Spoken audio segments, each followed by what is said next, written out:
नमस्कार दोस्तों। उम्मीद करता हूँ कि आप सब बढ़िया होंगे। आज एक बहुत इंपॉर्टेंट टॉपिक आप लोगों के साथ डिस्कशन करने वाला हूँ। देखिए दोस्तों, आप सब लोग अपने एएफओ एग्जाम की प्रिपरेशन में लगे हुए हो और एएफओ का प्रीलिम्स का एग्जाम में आई थिंक सो 20 से 25 दिन बचे हैं। और इसमें की जाने वाली सबसे बड़ी गलती क्या है या यहाँ पर सबसे बड़ी गलतियां बच्चे क्या करते हैं, उनके बारे में हम लोग डिस्कशन करेंगे।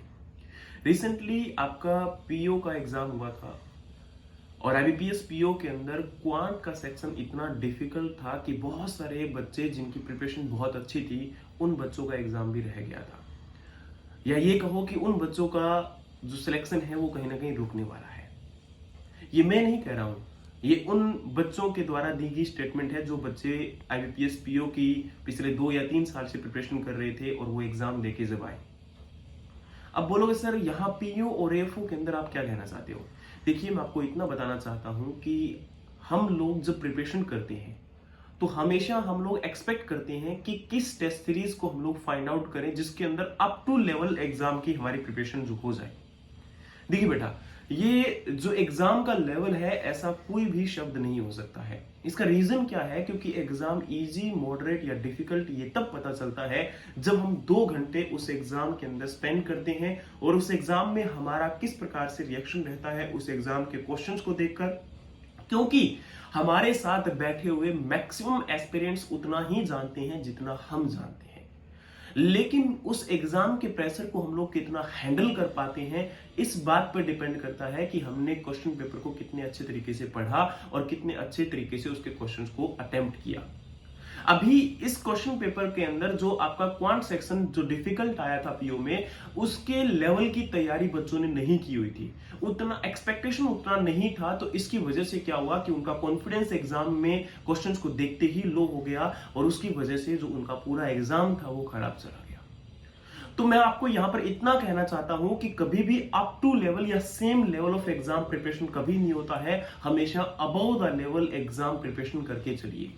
इससे ये होगा कि हमारा अगर इजी या मॉडरेट क्वेश्चन आया तो भी हम लोग आसान से अटेम्प्ट कर पाएंगे, लेकिन जिस दिन ये डिफिकल्ट क्वेश्चन आया हम लोग अपना कॉन्फिडेंस खो देंगे और हमारा क्वेश्चन पेपर उतना अच्छे से नहीं हो पाएगा। तो इसलिए बहुत जरूरी है कि एक तो अपने कॉन्फिडेंस को मेंटेन करके रखो और दूसरों से कम अपने आप को मत आंको। तीसरी चीज यहां पर इंपॉर्टेंट ये है कि अपना जो एग्जाम का प्रिपरेशन है वो अप टू लेवल या सेम लेवल प्रिपरेशन करने की मत सोचो। जो आपका एग्जाम का लेवल है उससे अबव जाकर उससे बेहतरीन करने की कोशिश करो। क्योंकि अभी रिसेंटली मैंने कुछ बच्चों को सजेशन दिया था कि टेस्ट सीरीज आप कहां कहां से ले सकते हो, तो आई थिंक सो उन्होंने कुछ टेस्ट देखे होंगे कि काफी डिफिकल्ट रहे, तो उनका मार्क्स जो थे वो काफी कम हो गए।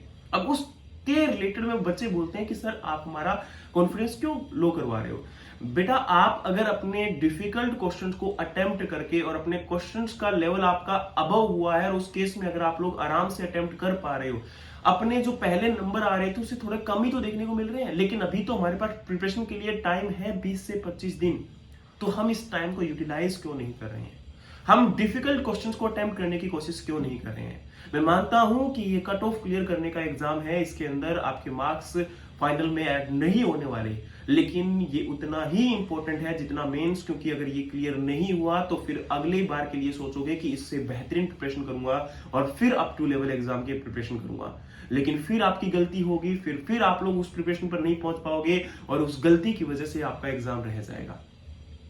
आपने देखा होगा कि ज्यादातर बच्चे आईबीपीएस एएफओ के अंदर बहुत सारे बच्चे ऐसे होते हैं जो पीओ की प्रिपरेशन कर रहे होते हैं और वो आपका प्रीलिम्स क्लियर कर जाते हैं और बाद में बोलते हैं कि सर मेंस हमने उतना अच्छे से नहीं पढ़ा हुआ था और इसकी वजह से हमारा मेंस में भी कहीं ना कहीं रह रहा है।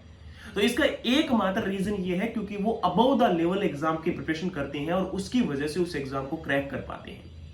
तो हमेशा अपने लिमिटेशंस को इंक्रीज करो, उसको बिल्कुल संकुचित मत करो, उसको सिकोड़ने का काम मत करो, वरना आप लोग बाकी बच्चों से पीछे रह जाओगे। और मैं बार बार बोल रहा हूं कि बाकी एस्पिरेंट्स भी आपके जितना ही जानते हैं जब तक ये एग्जाम नहीं आता।